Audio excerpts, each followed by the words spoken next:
Grappling can be very broken in D&D if you do it right, and I really wanted to make a completely busted grappler, but I was trying to figure out what character to make with it, and I've been getting a bunch of requests for Street Fighter characters, so I thought, why not build Zangief? So let's make a very busted grappler, and I'll also show a couple ways to tweak it at the end, where you could either boost up your damage by 32 points per round, or you could even be grappling a Tarask or an ancient dragon or even the aspect of Tiamat itself pretty much with ease. Before we dive into the build, let's talk about how grappling works in D&D. Performing a grapple requires the attack action, but it can use any attack that you have if you have extra attack. So if you have 2 attacks, that means you can actually grapple twice, as long as you have 2 hands free. Grappling requires you to make an athletics check, countered by your enemy's acrobatics or athletics check. Whoever has the higher check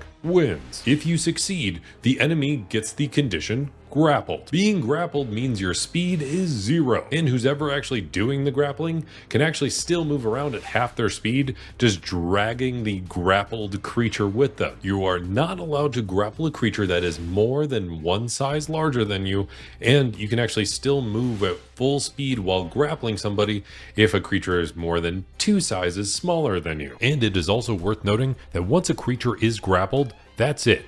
They're grappled. You don't have to keep making the check, but in order for them to break free of being grappled, they have to spend a full action to do so. Again, contesting your athletics check, but this is very important because it really helps the action economy if they're in a position where they really want to get out of that grapple. So now you understand the basics of grappling, but it gets a little more detailed in a second with a bunch of ways to exploit it. But just know that that's the basics, and you can grapple 1 creature with each hand. So now let's go ahead and dive into the race, especially if you want to brandish that epic chest hair. But as far as the race we're going to choose, Variant Human. This gives us a skill, so we're going to grab athletics because that's what we're going to use for our grappling, and then becoming a variant human allows us to choose a feat right away. And it's a big toss-up as to whether we want to make sure we land that grapple, or if we want to make sure we're doing a bit more damage. And a bit of damage is kind of hard to pass up. So we're going to take the feat, Fighting Initiate, and this allows us to choose a fighting style right away, and the fighting style we're going to choose is Unarmed Fighting. Unarmed Fighting means that we can fight with our bare fists and do a bit more damage. Normally, unarmed strikes just do 1 plus your strength modifier as far as damage, but this fighting style allows you to do a d6 of damage plus your strength modifier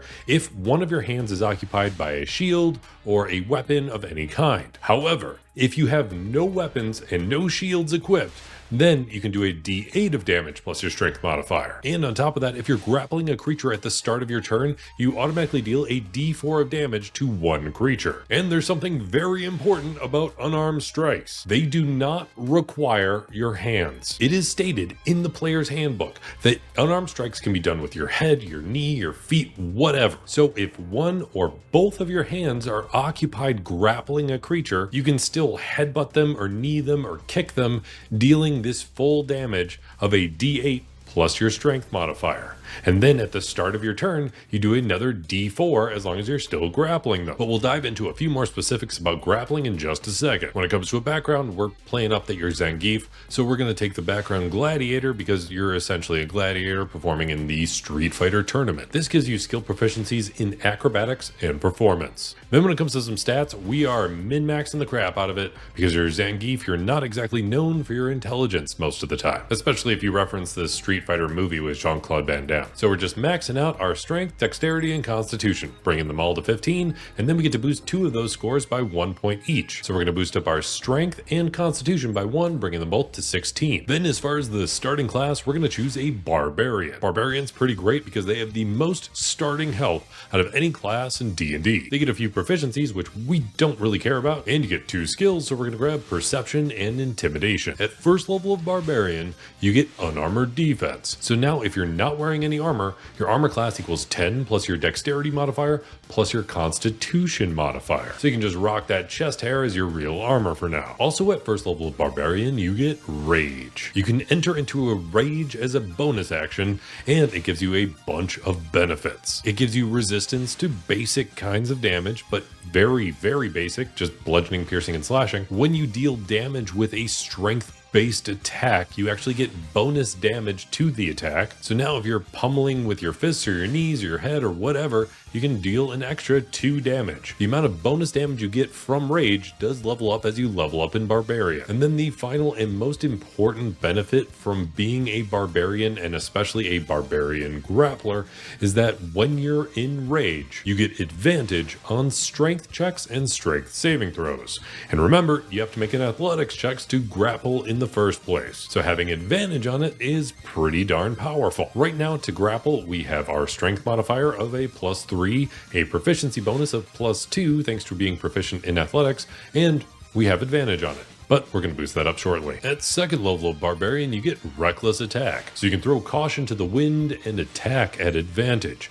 The only downside is that enemies get advantage on attacking you. But we won't need that in just a second with one grapple exploit. Also at second level of Barbarian, you get Danger Sense, giving you advantage on dexterity saving throws as long as you can actually see it coming. Then at third level of Barbarian, you get to choose a Primal Path. And this is actually a little tricky. You could go with something that has a bit more damage. You could go with something that'll give you a bit more things to grapple, but we'll cover those options in a minute. But instead, we're going to go with the more basic Barbarian and the one that everybody seems to like, the Totem Warrior. This makes you a bit more connected to animals, allowing you to cast Beast Sense or speak with animals, but only as a ritual. But more importantly, you get Totem Spirit. You get to choose a spirit of an animal to help embody what your abilities do while you're raging. Wolf can be a pretty solid choice for your Totem Spirit because it makes it so any creature that's within 5 feet of you, all of your allies have advantage on attacking them. And considering you're grappling creatures, they're gonna be within 5 feet of you. However, there's a slightly better option in this case because there's another way we can help everybody get advantage with that exploit that I'm still waiting just a minute on. So instead, you are going to be up close and personal with a lot of creatures, and you're going to be taking a lot of hits. So we're going to take the Totem Spirit, Bear. This allows you to have resistance to more types of damage than just the basic ones. It gives you resistance to every type of damage except for Psychic. And then at 4th level of Barbarian, you get an ability score improvement. And I really want to make sure we're as good at grappling as possible. So we're going to take the feat Skill Expert. This is actually a very powerful feat. It gives you proficiency in 1 skill. So we're just going to grab Sleight of Hand because nothing else was really going to work, and Sleight of Hand can, I guess, make sense for a grappler. Then we get to choose 1 skill that we're proficient in, and we get to have expertise in it, meaning that our proficiency bonus is doubled for that skill. So we're going to make sure we have expertise in athletics because that's what we're grappling with. And then the final part of this feat is that you can choose any ability score and improve it by 1 point. So we're going to boost our dexterity by 1, rounding it out, meaning that we have 3 scores of 16, which is mostly just going to help our armor class, but it's still nice to finally round that out. Then at 5th level of Barbarian, we get fast movement. So our movement speed is boosted by 10 feet, and we get extra attack. Now it's time to bust out some of those exploits. So now you have 2 attacks you can use per attack action. You can use one of those to grapple. So now you can grapple a creature. You still have 1 more attack available to you. You could just bash the crap out of that one creature. You could grapple a second creature with your other hand, or you can use your other attack to shove a creature. To be able to shove a creature, you actually do the same thing you would do as a grapple. You do an athletics check contested by the creature's athletics or acrobatics check. The creature again cannot be more than 1 size larger than you, and if they fail, you shove them to the ground, meaning that they're now prone. And any melee attacks against a creature that's prone are automatically at advantage, which is why we didn't worry about the Spirit Totem of the Wolf. And you can still continue grappling them. You're basically standing over them, just pinning them down. And in order to get up from being prone, you have to use half of your movement. But a grappled creature's movement is set to 0, meaning they're stuck in that position as long as they're grappled. And your grapple checks are doing pretty darn well with that expertise and the advantage. So as soon as you get in combat with a creature, you immediately want to grapple them, then pin them to the ground, and then continue to bash on them repeatedly, while at the same time at the start of every one of your turns, you're dealing an extra d4 just for the heck of it thanks to your unarmed fighting style. And you can have 2 creatures pinned down at the same time. You just wouldn't be able to do it all in 1 turn. Unless, of course, you had something like Action Surge available, but we're not going to do that route. Then at 6th level of Barbarian, you get another feature from being a Totem Warrior called Aspect of the Beast. Now, these are probably the weakest part of this subclass, so we're just going to take Bear again. It doubles your carrying capacity, so if you're grappling somebody and you want to throw them over your shoulder or something, I guess that's what you would use it for, to just drag them around a little more easily, but mechanically it's not really going to help your grappling that much. Then at 7th level of Barbarian, you get Feral Instinct, giving you advantage on initiative checks and making it so you can pretty much act normally even if you're surprised. Then at 8th level of Barbarian, you get an ability score improvement, and we're finally going to boost up our strength by 2 points. Then at 9th level of Barbarian, you get Brutal Critical. So if you happen to score a critical hit against a creature, you can roll 1 extra damage dice. On top of that, at this level, your Barbarian Rage damage bonus upgrades from 2 to 3. Then at 10th level of Barbarian, you get the Totem Warrior feature, Spirit Walker. So you can cast Commune with Nature, which doesn't really apply to Zangief, but you got it anyways. Then at 11th level of Barbarian, you get Relentless Rage. So even if you get knocked down to 0 hit points, you can make a Constitution saving throw. The difficulty is 10, so it's pretty easy to pass. And if you succeed, instead of dropping to 0 hit points, you drop to 1. Every time you use this feature, the difficulty of it increases by 5 points, but you can reset that difficulty back to 10 as long as you get some sort of rest. Then at 12th level of Barbarian, you get another ability score improvement, so we're going to go ahead and max out our strength. So now when we grapple, our proficiency bonus is 4. We get to double it thanks to having expertise in the athletics skill. Then we get to add our strength modifier of a +5, bringing our overall modifier to a +13.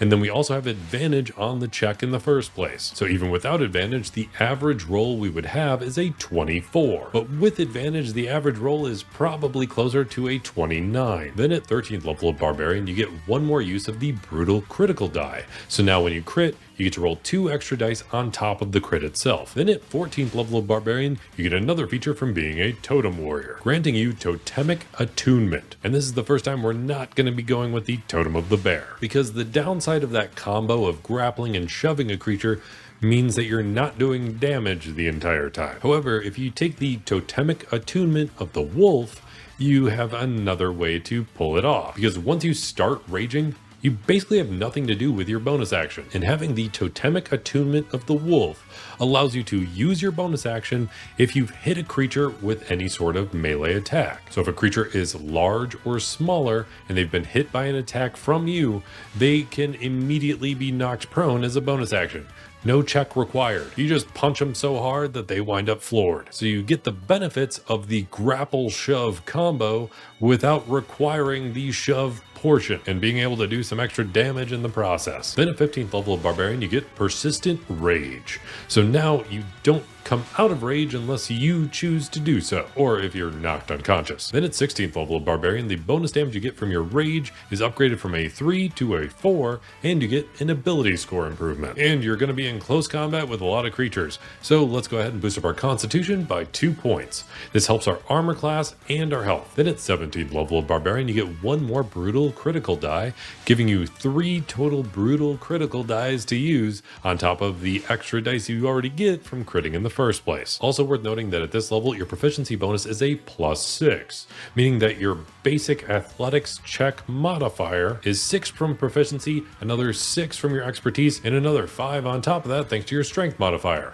bringing you to a pretty solid +17 to your grapple and shove checks. Not to mention that if you're raging, you have advantage on that. Then at 18th level of Barbarian, you get Indomitable Might. So just in case that overall strength check wasn't good enough already, now anytime you make a strength check, if it's less than your strength score, which is 20, you get to use the strength score instead. The only thing about this is that it's not quite as useful considering you already have advantage and you'd have to roll less than a 3 for this to kick in, but it's still nice to have in your back pocket. Then at 19th level of Barbarian, you get 1 more ability score improvement. So let's go ahead and boost up our Constitution 1 more time, maxing it out. Then at 20th level of Barbarian, you get unlimited uses of your rage, and you get Primal Champion. Primal Champion increases your strength and Constitution scores by 4 points each, and you can break the ceiling of that 20-point max in your stats, making it so now your strength score can be and is 24. So now any grapple or shove check is going to automatically be a 6 for your proficiency, 6 for the expertise, another +7 thanks to your strength, bringing you to a +19. Then an average athletics check is going to be a 30, and when you're raging, giving you advantage on that check in the first place, the average check is now going to be a 35, which beats pretty much anything you could possibly go up against, because even the largest creatures in D&D wind up with a strength of 30, and that means they have a plus 10 modifier, but almost none of them have proficiency in the athletics ability. So at most, they're going to have a 30 overall on their strength check, meaning you're going to beat them a good portion of the time. So you get to grapple a creature, you shove them to the ground, and you keep them there. And then you just get to keep pounding on them, dealing a d8 of damage, and then another plus 7 from your strength modifier, and another plus 4 from your rage damage bonus. And then at the beginning of any of your turns, as long as they're still grappled, you do just a bonus d4 just for the heck of it. But what if you want to deal more damage? Well, there's a way to do that. It doesn't quite line up with Zangief, but the way you'd be able to pull it off is by not going with a totem warrior. This would mean you would take more damage overall because you wouldn't have those resistances you would have usually, and you'd have to rely more on shoving creatures than that wolf totemic attunement. But you could take the barbarian subclass, Storm Herald. Then you can take the desert aura from that storm, which at max level allows you to use your bonus action to activate a bit of fire damage in an aura around you. And that max level damage is going to be just 6 fire damage. The reason I didn't go with this route is because, well, it's fire damage. A lot of creatures tend to be resistant in a lot of campaigns because there seems to be some alarming amount of fire-based enemies in a lot of the campaigns I've been in. So resistance and immunity is kind of tough to deal with. And at max level, it's only 6 damage to everything within 10 feet of you. And it can hit your allies, being a massive downside. You can boost up this damage a little further with the 14th level feature from the subclass, Raging Storm. So anytime a creature hits you while they're in your aura, you can use your reaction to deal half your barbarian level as fire damage, but that's only another 10 fire damage. So assuming you're grappling 2 creatures, that's 6 damage to each of them, and then you can use your reaction to attack one of them with some more fire if they happen to hit you. Overall, it's just a little more damage and it didn't feel that useful. But another option, which again does not apply to Zangief, but it seemed so awesome when I was theorizing that I just felt like I couldn't avoid mentioning it. And that's because you want to be able to grapple anything, no matter its size. And you're not allowed to grapple any creature that's more than one size larger than you. So if you're willing to give up the features from the Totem Warrior Barbarian, you can instead go with the Path of the Giant Barbarian. The only reason I didn't go this route, other than the fact that I was trying to stick with Zangief, is that there's some features that completely go to waste. Most notably, their Elemental Cleaver. It only applies to an actual physical weapon, which is some bonus damage you can apply to an actual weapon. It unfortunately doesn't apply to your fists. However, this subclass is super fun for anybody that wants to be a grappler, because 1, you can increase your size to large just by taking the subclass at 3rd level, meaning that you can now grapple huge creatures. On top of that, the idea of grappling them and then throwing them at another creature just seems really fun with the feature Mighty Impel that you get at 10th level. And as far as role-playing a barbarian, it's kind of hard not to have fun with that one. And then at 14th level, you actually upgrade your size from large to huge, which means that you can now grapple gargantuan creatures, which is the largest creatures in D&D. So if you're going up against an ancient dragon, a Tarask, a aspect of Tiamat, you can still grapple them and pin them to the ground. It doesn't matter that they're these massive gargantuan creatures.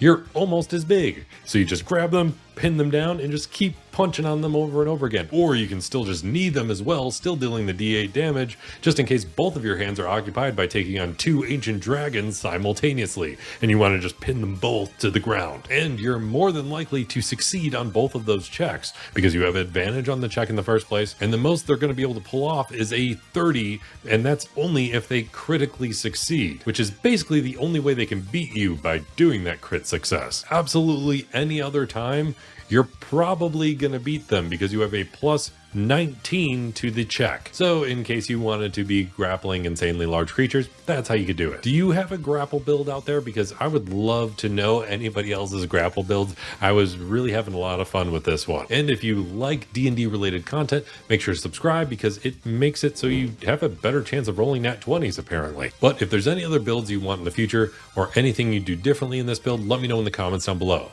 And if you want to access the character sheet for this build, which I'm going to go ahead and include both this basic build and the 2 optional builds that I suggested at the end. Feel free to check out my Patreon, also linked in the description down below, where you can be just as awesome as some of these people scrolling on by, and the especially awesome player character patrons: Dennis Bumgardner, Crembro, Natron209, Zephyros, Kevin Shirley, That Funny Man 57, Joshua Maynard, CGC 2014, Elisa Martinez, Panda Milkshake, Ted Z, Andrew Nobles, Karkat Kitsune, Decker Joint, Z13, Viral Neravar, Daniel Galvin, and the Dino 21. Then going above and beyond that are my Dungeon Master level patrons that I play D&D with: Julia B. de Oliveira, Shane Gilroy, Daniel Sattler, Comment ZX, Cyberciety, Salvador, Devin Happy, and Kilo Kilo. Then going above and beyond anything I ever imagined is my God tier level patron, GameStake. He really does a lot to support this channel, so a very special thank you to him. And if you made it all the way to the end of this video, let me know by hitting that like button, and I'll be here helping you roll at least 3 nat 20s in your next D&D session, especially if you want to be a completely busted grappler, possibly playing as Zangief from Street Fighter in Dungeons & Dragons.